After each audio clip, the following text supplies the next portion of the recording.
Well, I can't believe it's March already. Spring is most definitely in the air around here.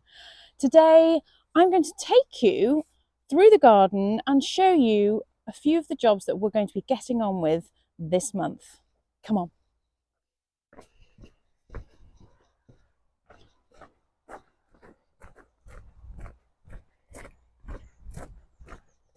Now you might be wondering why I'm carrying a pair of shears in my hand, and that is because I'm going to be cutting back some grasses along the south side, just over there.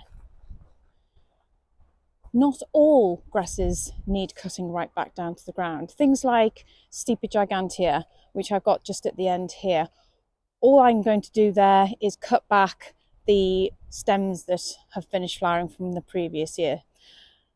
You'll see that the base is quite evergreen anyway and doesn't need touching, and every few years also around this time they can be lifted, split and divided and moved elsewhere in the garden or given to friends, which is great.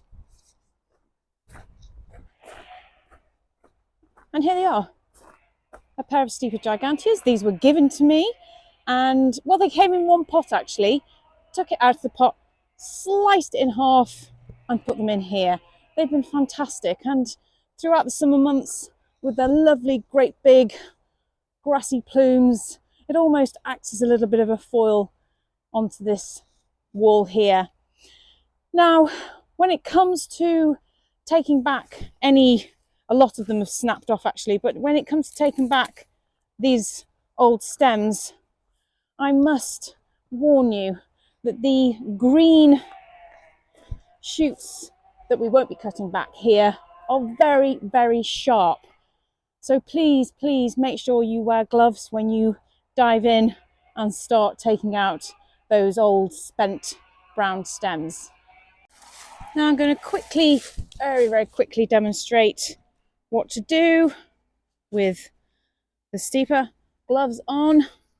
The amount of times I've come down here just wandering in the garden, pottering as I do, and just started taking these out without gloves on, and I have cut my hands to shreds. These are quite sharp, so if you think about it, when you put your hand in here to go to the base of this, and you just snap it off at the base and they come out quite easily, and then as you're lifting it out you can be running your fingers along these really sharp stems, and basically this is all you need to do. And you'll find there will be some dead bits from these greener stems here that you can also pull out, and they come out very easily like so. So you can sometimes, just underneath here there are these older bits that you really don't need secateurs or shears for this job. And it just tidies the whole plant up, ready for the growing season ahead. And it just gives it a nice tidy refresh as well, and looks so much tidier immediately almost. It's a very quick, and well, actually Stipa giganteas can get they'll grow into pretty large clumps if you let them. If I let this continue growing, it will probably fill this area if I let it, but I'm not going to. I will probably in a year or so dig this back out and divide it, just so it doesn't get too out of control here. Keep it in check. Show it who's boss, of course. There. A lot tidier.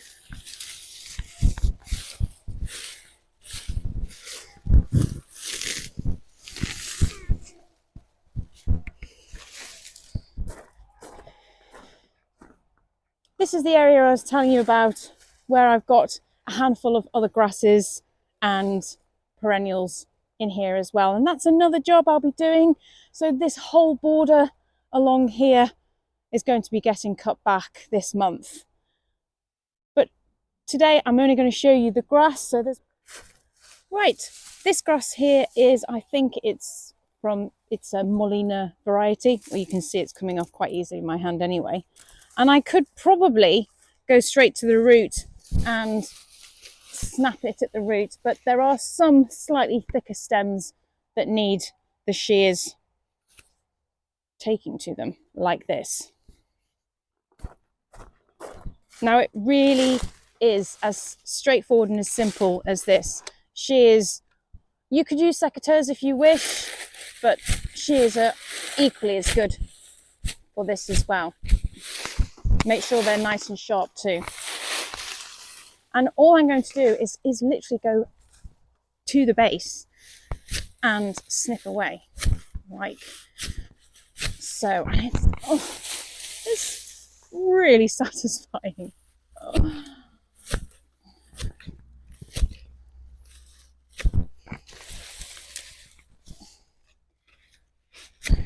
It's really good to get this job done in March, preferably earlier the better, before any of the new shoots start to appear, and then you won't be snipping off any of those accidentally. And there it is, really. That was nice and quick and easy.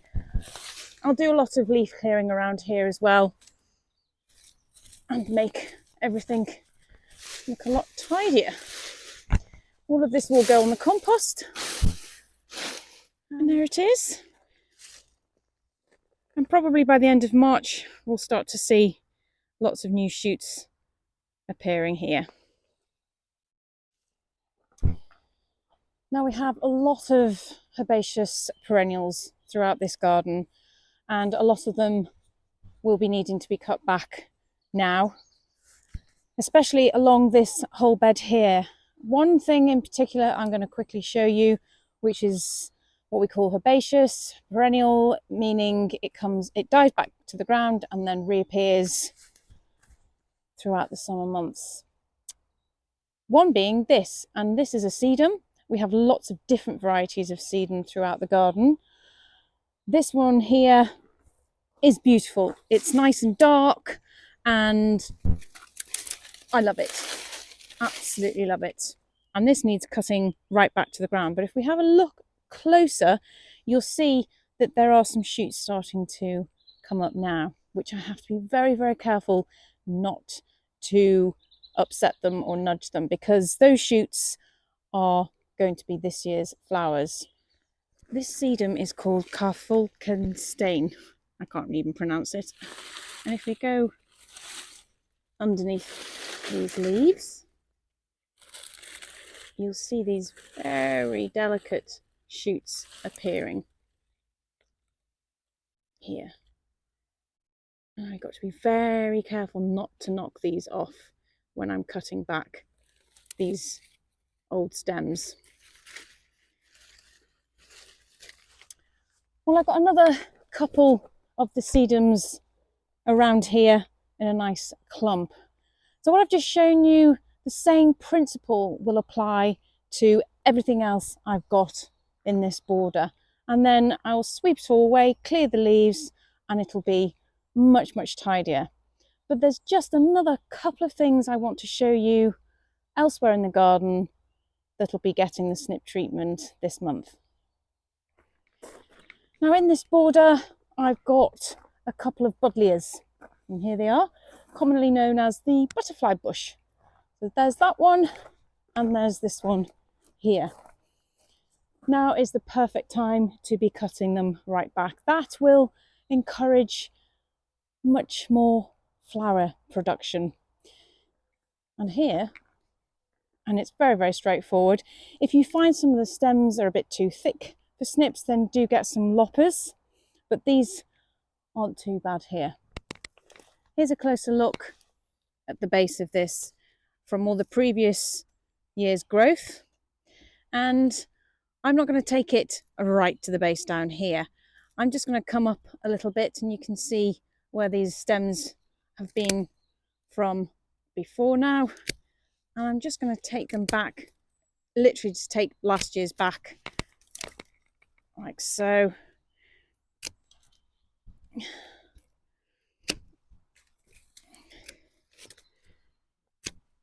And you're just going to have a bit of a, I don't know what's that, I'd say a foot, if that, out of the ground. And that's probably enough. And then you'll get all these nice side shoots. Buddleia flowers on current year's growth. So whatever comes off these will flower this year.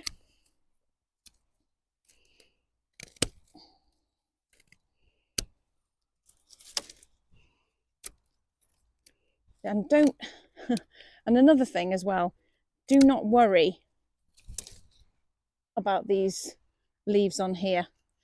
Obviously, these will produce flowers, but we want more flowers. And we want a nicer, tidy, compact shrub as well.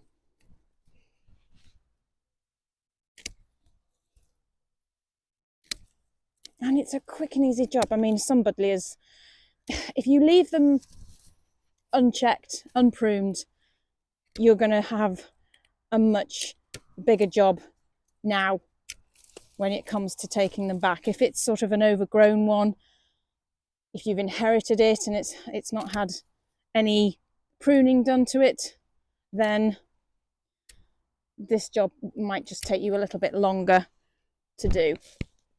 But because we kept on top of this one, it's a fairly quick and easy job to do. And there we are, all done. Much tidier. Well, there's just a couple more things I've got left to show you. The next one will be potting up some dahlias inside the old greenhouse just here.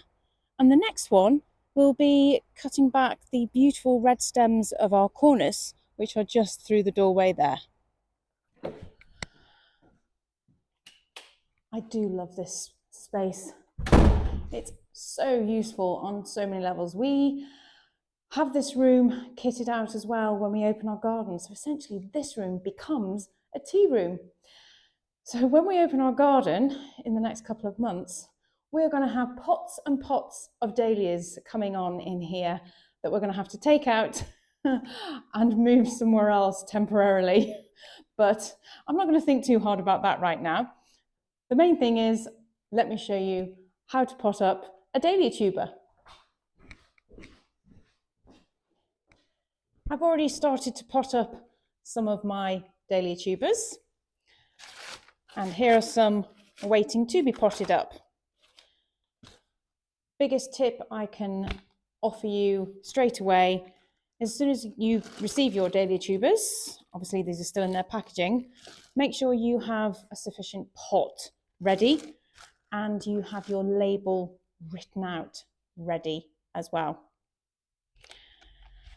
Biggest mistake I've made is potting up a load of tubers and then realizing I hadn't written out a label and I couldn't remember what tuber was in what pot. Not great. If you're new to growing dahlias, they can vary in looks and size. So this one is Spartacus and this one is Thomas Edison, A. Edison. Now, these, Thomas A. Edison is quite a big size dahlia. And also, so Spartacus actually, a nice decorative one, which is one of the first dahlias I grew. And what you want to make sure is that the pot that you're putting them in has just enough space for the tuber to grow. So you can see the chopped off section from the old flower stem from last year. And you want to be able to fit this in quite snugly. So you can see with this one, I've made sure that this pot is slightly smaller so that the tuber just has a little bit of space around, but there's not too much soil or not enough either.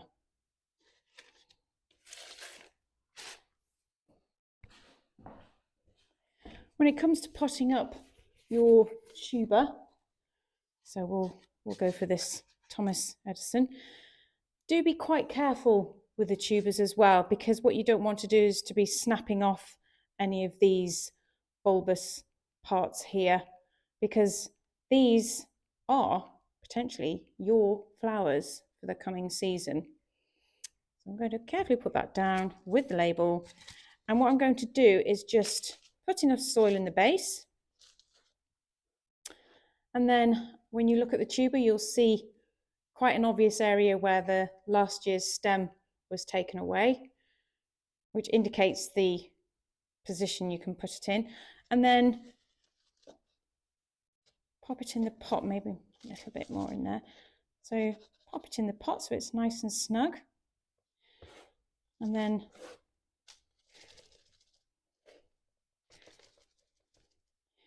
as you can see, all I do is just give it a shake, really. And then gently pat the soil down around it. And that's it, really.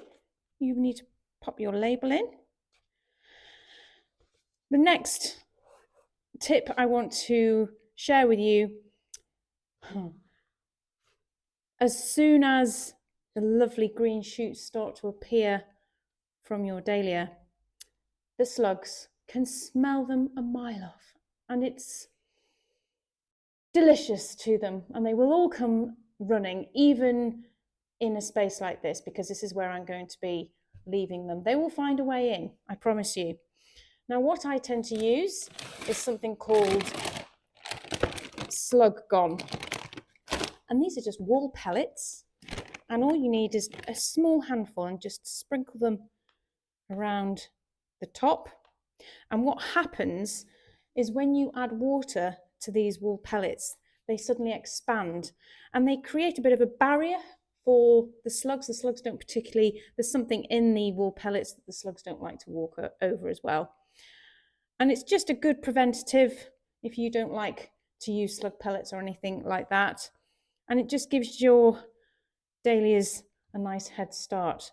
So what I'm going to do now is I'm going to give this a water, and then I'm going to leave it on this windowsill. By giving it a water, it will expand the wool pellets and it'll just moisten the soil enough to kickstart that life growth of the tuber. Now, I'm just going to add the water like this, and that's just enough water to saturate the soil.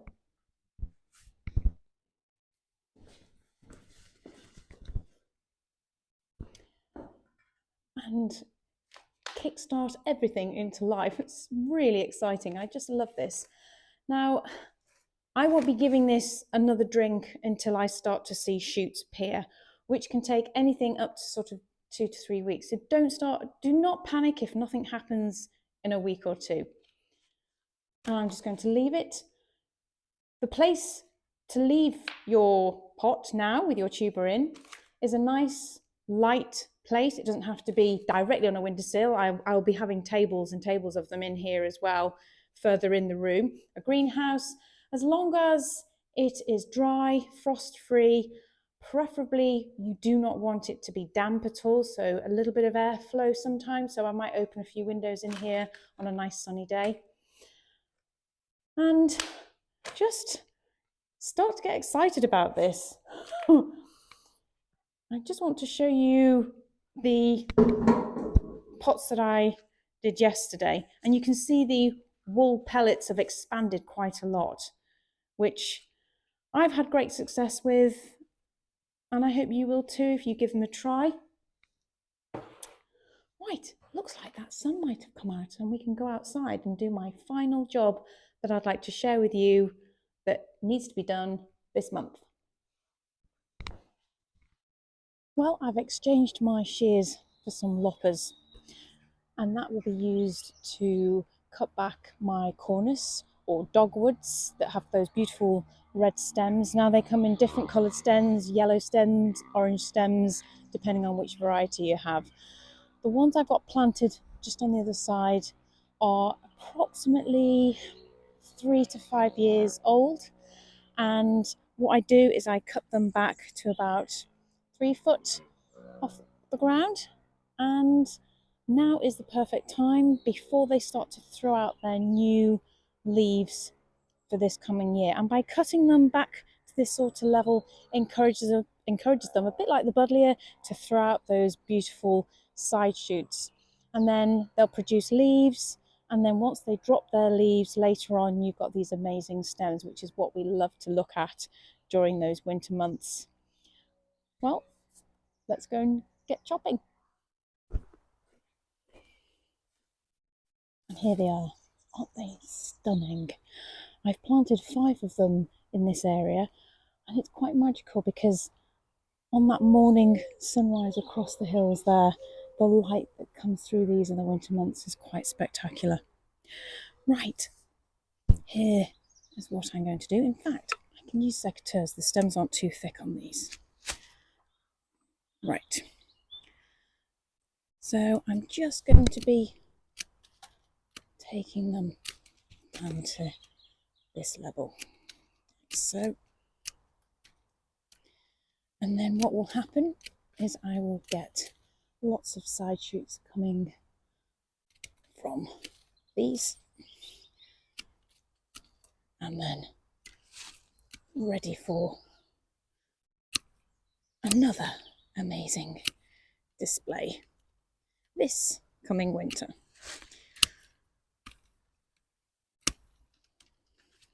And these stems as well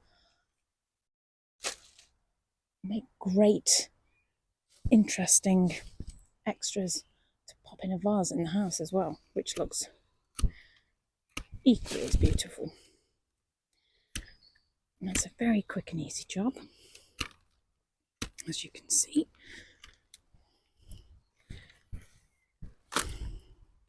Looks quite brutal, doesn't it? But please do not worry. You will get lots of new shoots coming up. You can see some already appearing here. You don't want to be taking any of these little ones off, because they're potentially going to be your next set of new stems to enjoy this winter.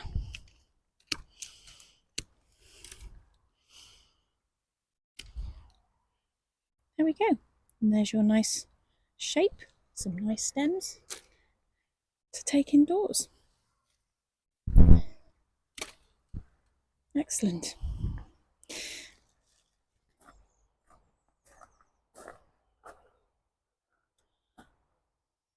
I haven't quite finished cutting back the other corners because the evening light in here is just too nice to miss. So I think I'm just going to spend a few moments in here and enjoy this while it lasts and come back to the corners a bit later on.